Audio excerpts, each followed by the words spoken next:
आघाण बंगारे उड़ीसा रे मारांग बात्या सेटेरेना जहां दो को मेता कना जवाद ओना प्रभाव रे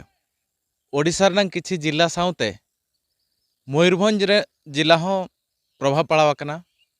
मयूरभंज जिला रना ठेकुरमुंडा ब्लॉक भरांडिया पंचायत हो पूरेपूरी खेती आकना दाते लहट काते हुड़ू को ओना दाते लहट तुलुज हो दारे जबे तुलुज हो नितो किछि चासी को आकवा ओना चास कृषि ओका लेकाते नापाय रे को दोहया ओना लगित को छुटाव आकना। तबे नोडे किछि बद तिलिं हेज आकना ना नोआ दो कुलेजरना बद उनको किछि चासी को छुटाव आकना उनको ठेन खन बो कुली कोआ तीना गान चेत खेती आकना और नोआ बाबत ते चेत को लैया उनको सला चलो बन रोपड़ लेनगे। कृष्णचंद्र मुर्मू अतु दो कॉलेज भरांडिया पंचायत ठेकुरमुंडा ब्लॉक मयूरभंज जिला और नोआ जवाद इयर बन्या रे जहाँ तिना क्षय क्षति हुए कना जस्ती काते अब चासी को हुड़ू जहाँ को गेद ले तहन माने गेद भिंदड़ा का को और जहाँ बाग गेद आकना ओना को क्षय क्षति हुए कना और दाते रे जहाँ लहट आकना ओना को नितो ले सांटा ओडोक आड़े कोते तासे बड़ा जोगेआ और नोमा गजा उतरोक कना नोआ नितो चेलका ले अमोड़ा नितो खरई को थाले लहट आकना ओना को बाले बाय रहोड़ लेन खा चेलका ले अमोड़ दाड़िया ओना को तो सरकार ठेन ले दाबिया जे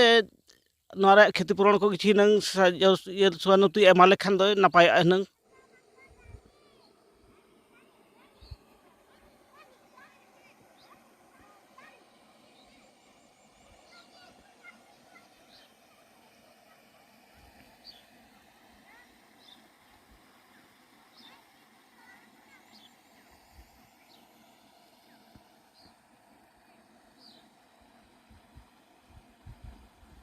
इन्या nyutum huyuk kana Phulomani Murmu ar atu huyuk kana tale ya kolejo ar noy nukan hak pe nyelet gya hor ko tabon mane cheleka no japur ren hak khitiya kana no ya huru ko tabon mane manang ma tale rohor ge tahe kan the tam da hejen khan do mane lohot enan to lohot kana omonok kana tale ar ona ge सरकार ठन लिंग नेहरिया माने या चेलका रे खेती परन एमालिंग में ओना गे लिंग खजक kana लिंग दा इन फातो टुडू नो नोका जपुद मा सख्त जपुद के पे पुन दिन हुड़ू को मा नो नोका एरगिति एकना ओना जतो नष्ट चाबायना तो गजा चेतान रे ओडक चाबायना और नो नोका के सरकार ठेन ले आसोक कना कटी नासेना सहयोग हुनगे एमन्यो आले आंजम के तबोना पे चासी को कालका को लई किया टटका गे पुरी रे को खबर किया जे पुरी रे सेटेरआ मेनते एनते रहो पुरी रे अफेक्टेड तुलुज मयूरभंज रे पूरा अफेक्टेड ना जहाँ फल के किछि हर को इर गिति लिया और किछि हर दो इर गिति काते घुटू रे किछि नोनका सांटाव काते को दोहो किया और जहाँ बांग दाड़िया को उनको दो ओना को दो दा रेगे जबे काते ताहे कना